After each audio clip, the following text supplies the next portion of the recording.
భారతదేశంలో అవయవ దానం యొక్క ప్రాసెస్ ఇంకా పెద్దగా ప్రచారం అవ్వలేదు.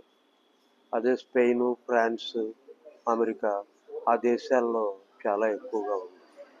స్పెయిన్‌లో అయితే 100 మంది చనిపోయిన వాళ్ళలో సుమారుగా 40 మంది పైన అవయవ దానానికి ప్లెడ్జ్ చేస్తున్నారు. అదే భారతదేశంలో 1%కి మించి ప్లెడ్జ్ రావట్లా.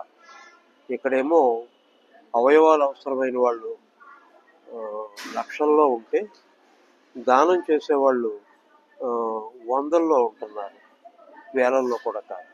అందుచేత ఈ అవయవ దానం గురించి మా అసోసియేషన్ విపాక non resident Indian parent association Kakinada doctor DV Raju multi organ foundation వారి దీంతో ఇరువురు కలిపి ఈరోజు భానుగుడి సెంటర్ నుండి హాల్షాన్ టైమ్స్ వరకు సుమారుగా 2 కిలోమీటర్లు వాకథాన్ నిర్వహించి మధ్యలో స్లోగన్స్ ఇస్తూ ఈ బ్యానర్స్ ప్రదర్శిస్తూ ప్రజలకు అవగాహన కల్పిస్తూ ఇక్కడికి వచ్చాం.